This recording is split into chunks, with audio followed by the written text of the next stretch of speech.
10월 8일 목요일 아침입니다. 우리가 오늘 또 하나님의 말씀 함께 나누며 하루를 시작하기 원합니다. 기도하겠습니다. 하나님, 이 아침 주님의 말씀 앞으로 이끌어 주시면 감사합니다. 주님께서 주시는 이 말씀을 통하여 주님의 음성을 듣게 하시고 주님께서 원하시는 삶의 모습대로 살아갈 수 있는 오늘 하루 되게 주님 인도하여 주시옵소서. 이 말씀을 통하여 우리를 붙드시고 인도하신다는 주님의 약속 깨닫는 시간 되게 하여 주시옵소서. 예수님의 이름으로 기도합니다. 아멘. 우리가 함께 나눌 하나님의 말씀은 예레미야 44장 11절에서 19절 말씀입니다. 하나님의 말씀 예레미야 44장 11절에서 19절 말씀입니다.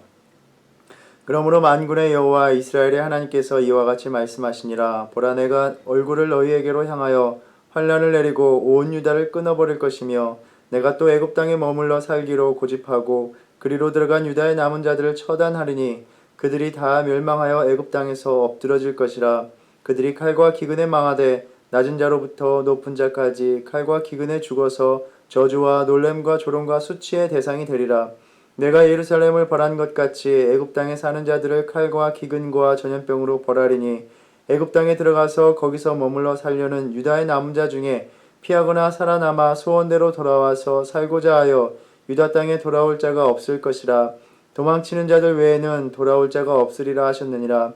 그리하여 자기 아내들이 다른 신들에게 분향하는 줄을 아는 모든 남자와 곁에 섰던 모든 여인 곧 애굽 땅 바드로스에 사는 모든 백성의 큰 무리가 예레미야에게 대답하여 이르되, 내가 여호와의 이름으로 우리에게 하는 말을 우리가 듣지 아니하고 우리 입에서 낸 모든 말을 반드시 실행하여 우리가 본래 하던 것 곧 우리와 우리 선조와 우리 왕들과 우리 고관들이 유다 성읍들과 예루살렘 거리에서 하던 대로 하늘의 여왕에게 분향하고 그 앞에 전제를 드리리라. 그때에는 우리가 우리 먹을 것이 풍부하며 복을 받고 재난을 당하지 아니하였더니 우리가 하늘의 여왕에게 분향하고 그 앞에 전제 드리던 것을 패한 후부터는 모든 것이 궁핍하고 칼과 기근의 멸망을 당하였느니라 하며, 여인들은 이르되, 우리가 하늘의 여왕에게 분향하고 그 앞에 전제를 드릴 때에 어찌 우리 남편의 허락이 없이 그의 형상과 같은 과자를 만들어 놓고 전제를 드렸느냐 하는지라. 아멘. 바벨론 왕이 세운 총독 그달랴가 암살당한 후에 남은 유다 백성들은 유다 땅에 머물라는 하나님의 말씀을 거역하고 자신들의 눈에 보기에 안전해 보이는 애굽 땅으로 도망을 갑니다. 하나님의 말씀이 이집트 땅에서 예레미야에게 임하였고 이집트 땅에서는 전쟁에 시달리지 않을 것이라는 그들의 기대가 잘못되었음을 분명히 말씀해 주셨습니다. 이집트 역시 바벨론의 세력에서 벗어나지 못할 것이므로 이집트로 도망온 것도 아무 쓸모가 없다라는 점을 일깨워 주셨습니다. 하나님의 도구로 쓰인 바벨론이기 때문에 이 말씀은 불순종한 삶이 하나님의 손길에서 벗어날 수 없다 하는 말씀이기도 합니다. 남은 유다의 백성들은 자신들의 유일한 구원자가 하나님뿐임을 여전히 깨닫지 못하고 있습니다. 우리에게 구원을 베푸실 분은 오직 하나님뿐이십니다. 우리 가운데 거하시는 하나님이 구원을 베푸시는 전능자이십니다.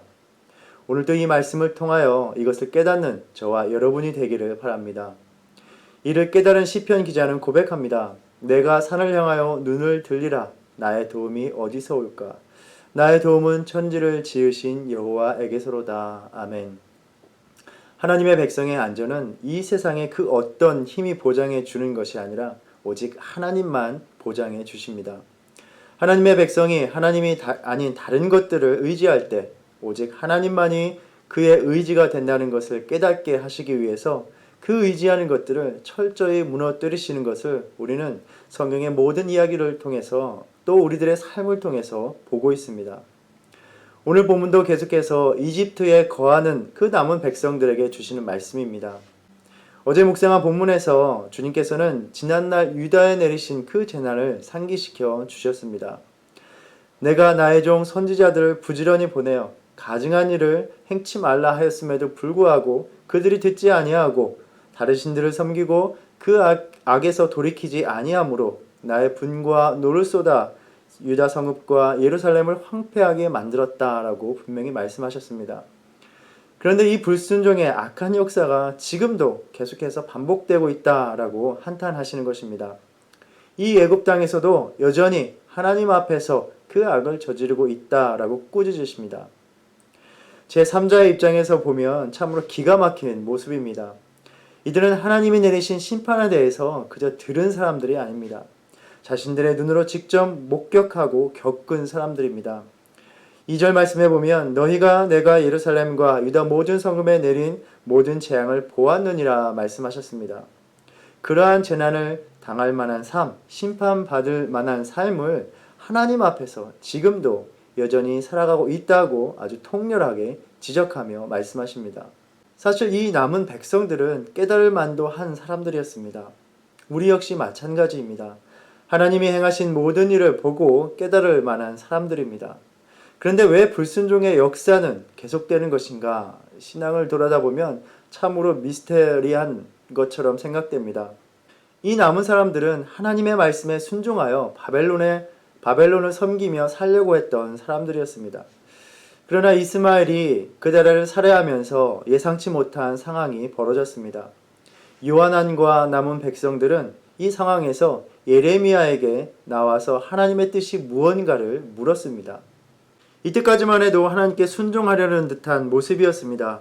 그러나 이들은 하나님이 주신 말씀이 아니라 자신들의 마음에 이미 정한 바를 따라서 애굽으로 도망을 갔습니다.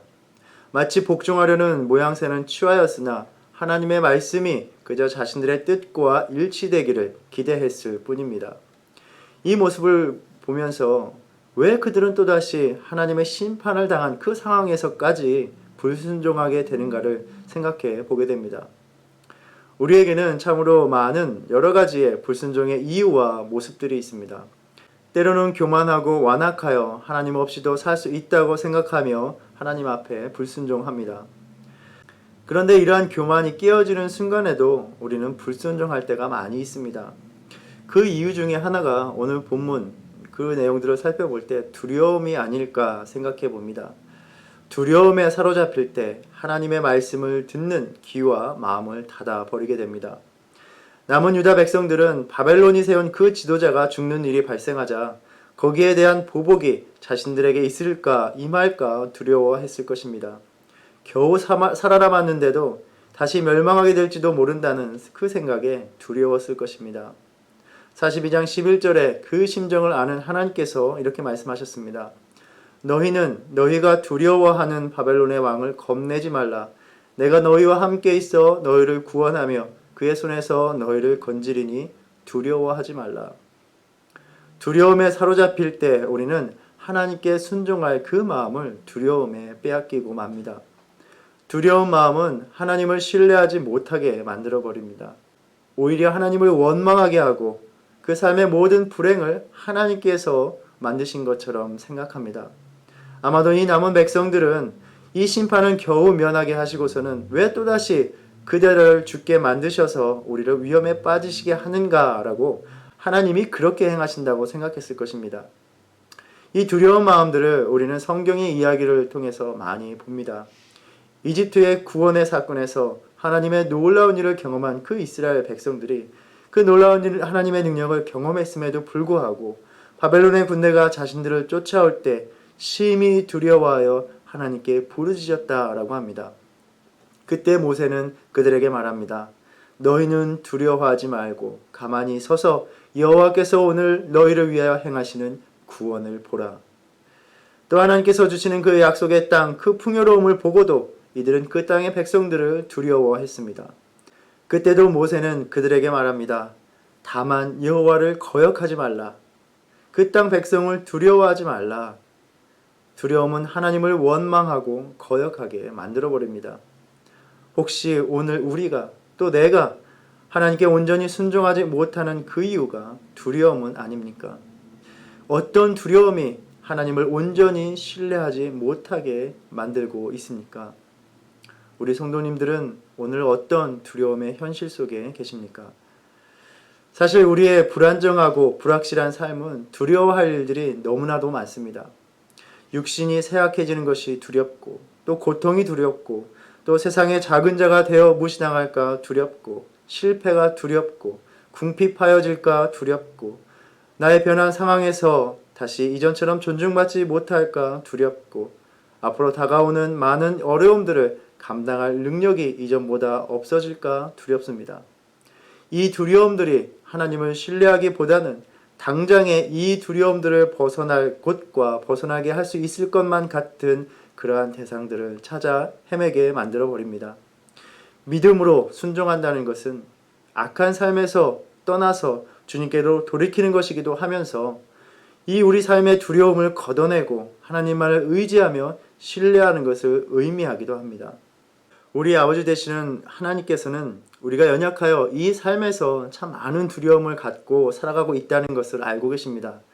그래서 우리에게 다가오실 때마다 두려워하지 말라라고 말씀하시는 것을 우리가 봅니다.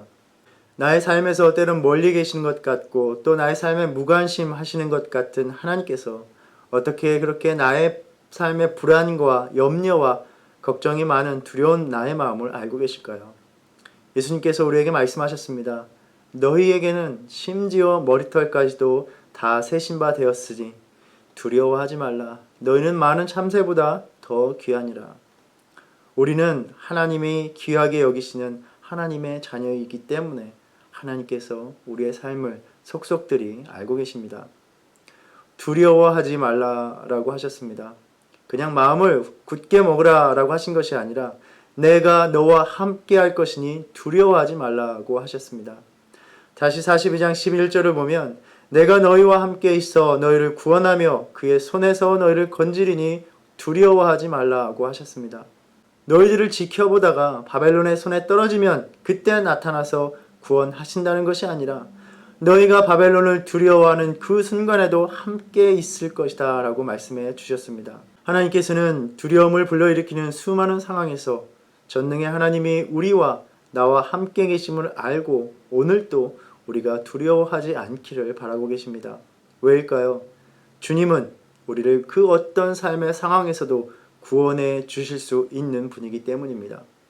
오늘도 창조주 되신 유일한 구원자가 되시는 우리의 머리털까지 세신 바 되시는 그 하나님의 임재 속에서 두려움을 벗고 주님의 말씀을 듣고 순종하는 삶을 살아가는 저와 여러분이 되기를 바랍니다. 그런데 또 한편으로 생각해 보면 우리에게는 이 많은 두려움의 이유가 있음에도 불구하고 왜 죽이기도 하시고 살리기도 하시는 하나님에 대한 두려움은 없는가 묻지 않을 수 없습니다. 분노와 진노 가운데 모든 것을 황폐화시키실 수 있는 하나님에 대한 두려움을 갖지 못하는 것이 또 다른 우리의 불순종의 이유이기도 하다는 것이죠. 우리는 세상의 그 어떤 두려운 현실보다 하나님을 두려워하는 마음으로 살아가야 합니다. 하나님보다 세상을 더 두려워하며 살아갈 때 하나님의 말씀을 무시하며 살아가게 됩니다. 하나님이 아닌 다른 것에 우리의 안전이 있다고 착각하며 살아가게 됩니다. 이것이 그 남은 유다 백성들의 착각이었고 그래서 그들은 자신들의 이 위기에서 벗어나게 해줄 수 있을 것 같다는 그러한 애굽이라는 육신의 눈으로 보이는 안전을 찾았고 이는 결국 하나님이 아닌 다른 것에서 자신들의 삶의 안전을 추구하는 우상 숭배의 삶을 반복하게 되는 것을 우리가 봅니다. 불순종의 동기와 이유는 달랐을지라도 그 삶은 우상 숭배라는 모습으로 그 결과는 하나님의 심판으로 똑같이 귀결되는 것을 우리가 봅니다. 다른 나의 삶의 현실이 하나님 앞에 순종하는 것을 어렵게 만든다는 또 다른 이유를 우리가 이야기할 수 있다 하여도 불순종의 삶은 불순종의 삶의 결과를 똑같이 맞이한다는 것입니다. 하나님께서는 이집트로 피신한 남은 유다 백성들에게 여전히 반복되는 우상 숭배의 심판을 말씀하시며 경고하셨습니다. 사실 오늘 본문의 말씀은 이미 이집트로 가기 전에 42장에서 해주셨던 경고하셨던 말씀입니다. 너희가 두려워하는 칼과 기근과 연병이 너에게 미쳐서 죽을 것이다. 분명히 말씀하셨습니다. 애굽의 이주민들은 이미 예루살렘과 유다의 심판을 불러일으킨 그 죄악을 계속해서 저지름으로써 자기들의 멸망을 준비하고 있었던 것입니다. 예레미야를 통한 하나님의 말씀에 응답하는 이들의 모습을 보면 하나님의 심판을 오히려 더 확고하게 만드는 것을 볼 수 있습니다. 이집트로 들어오기 전에 하나님의 말씀을 들으면서 그들이 했던 이야기는 무엇이었습니까?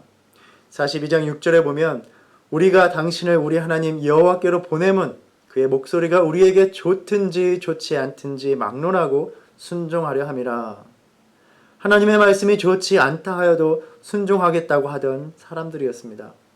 그런데 오늘 보면 16절, 17절에서 이렇게 말합니다. 내가 여호와의 이름으로 우리에게 하는 말을 우리가 듣지 아니하고 우리 입에서 낸 모든 말을 반드시 실행할 것이라. 참으로 완악하기 짝이 없는 모습입니다. 그런데 이것이 실상 우리가 하나님 앞에서 늘 갖고 있는 삶의 태도는 아니냐 하는 것입니다. 하나님 말씀하시옵소서라고 주님이 말씀해 주시기를 구하면서도 나는 내 마음속에 굳게 마음먹은, 그래서 내 삶의 결심으로 내뱉는 그 일들, 그 삶들을, 그 인생길을 가고야 말겠다는 태도가 우리가 주님 앞에서 보인 지금까지 나의 인생의 모습은 아니었나 하는 점입니다. 왜일까요? 하나님의 말씀이 나에게 분명히 주어졌지만 나의 육신의 눈으로 보는 그 인생길들이 나를 안전하게 하고 평안하게 하고 번영시켜 줄 것 같은 확신이 있기 때문입니다. 하나님께 기도하지만 내가 원하지 않는 말을 말씀하지 않으시기를 간절히 바라는 마음뿐입니다. 백성들은 자신들이 결심하는 바 바로 자신들의 조상들이 하던 대로 하늘의 여신에게 분향하고 전제를 드리겠다고 말을 합니다. 하늘의 여신은 당시 중동 전역에서 섬기던 다신의 여신상들이었던 것으로 생각됩니다. 이들이 하는 변명은 그때는 우리가 양식도 풍부하고 재난을 당하지도 아니하였다라고 말합니다. 그러니까 자신들이 잘 산 이유가 하늘의 여신을 섬겼기 때문이라고 생각하는 것입니다. 이들은 자신의 안전을 이런 이방신이 보장해 준다라고 생각할 정도로 하나님을 멀리 떠나 있었습니다. 이스라엘의 역사 가운데 물질적인 풍요와 번영을 누리던 시기, 예언자 아모스와 호세아를 통해서 주셨던 말씀은 무엇입니까? 자신들을 지금까지 돌보고 번영하게 하신 분이 하나님이심을 알지 못하고 하나님의 은혜임을 깨닫지 못하고 마치 그것이 바알과 같은 우상을 섬김으로 인해 오는 것인 줄 착각하고 있다 한탄하셨습니다. 보기에는 참으로 어리석어 보입니다. 그런데 과연 이것이 우리의 모습과 얼마나 다를까 생각해 봅니다. 내 나름대로 내가 생각하는 기준에서 신앙생활을 할 때는 큰 어려움도 없었고 번거로움도 없었습니다. 그런데 하나님이 말씀하시는 대로 하나님이 원하시는 대로 순종하려니 신앙생활이 힘들다 생각해 본 적이 없으십니까? 그래서 내 나름대로 하나님을 믿을 때가 좋았다라고 우리의 마음이 그렇게 내뱉곤 하지 않습니까? 이 세상의 불안한 삶의 현실은 여전히 우리를 두렵게 하고 이 밀려드는 두려움은 하나님을 신뢰하는 것을 더욱 어렵게 만들어버립니다. 어쩌면 그 두려움 중에는 과연 하나님께 순종한다고 내 인생이 형통할까, 내 인생에 기쁨이 있을까 하는 두려움도 있을 것입니다. 혹은 그래서 하나님의 품, 하나님의 손길이 아닌 곳에서 스스로 안전하다고 여기며 살아가고 있을지도 모르겠습니다. 하나님을 밀어낸 그곳에서 우리의 인생, 우리의 육신과 영혼이 얼마나 평안하다 할 수 있을까요? 우리는 유다 백성들처럼 이제 겨우 남겨진 자신의 인생도 망하게 하는 그러한 삶에서 돌아서야 합니다. 무엇보다 하나님은 오늘도 그의 자녀된 우리가 두려움 속에서 살기를 원치 않으십니다. 두려운 마음 가진 자여 라는 찬양이 있습니다. 두려운 마음 가진 자여 놀라지 말라. 주 너의 하나님 강한 손으로 주 이름 부를 때 주님 구하시리. 주 오셔서 구하시리. 강한 능력으로 회복의 능력으로 주 오셔서 구하시리. 이 아침 우리가 하나님 앞에 나아가 어려운 현실 속에서 두려운 우리의 마음이 불순종으로 나아가지 않게 하시기를 구하며, 그래서 하나님이 아닌 다른 곳에서 삶의 안정을 구하며 오히려 하나님의 심판으로 하나님이 내리신 그 멸망으로 가는 삶을 살지 않게 하시기를 구하며 구원의 능력으로 오시는 하나님의 인재를 맛보는 그런 하루가 되기를 간절히 소망합니다. 기도하겠습니다. 하나님, 어렵고 힘든 현실 속에서 많은 두려움을 주는 이 현실 속에서 오직 하나님만이 우리의 구원자 되시며 우리를 건지시는 분이심을 다시 한번 고백합니다. 이것을 깨닫지 못하고 그래야 주님을 바라보지 못하고 주님 아닌 다른 곳에 시선을 두며 우리의 삶의 안정을 찾는 그러한 삶을 살던 저들의 모습을 고백하며 회개합니다. 오직 우리의 구원이 우리를 건지심이 주님께만 있음을 고백하며 다시 한번 주님을 신뢰하며 우리의 두려운 마음을 물리치실 주님의 동행함을 구하는 오늘 하루가 되게 하여 주시옵소서. 예수님의 이름으로 기도드립니다. 하늘에 계신 우리 아버지여, 이름이 거룩히 여김을 받으시오며 나라의 임하옵시며 뜻이 하늘에서 이룬 것 같이 땅에서도 이루어지이다. 오늘날 우리에게 일용할 양식을 주옵시고 우리가 우리에게 죄 지은 죄를 사하여 준 것 같이 우리의 죄를 사하여 주옵시고 우리를 시험에 들게 하지 마옵시고 다만 악에서 구하옵소서. 나라와 권세와 영광이 아버지께 영원히 있사옵나이다. 아멘.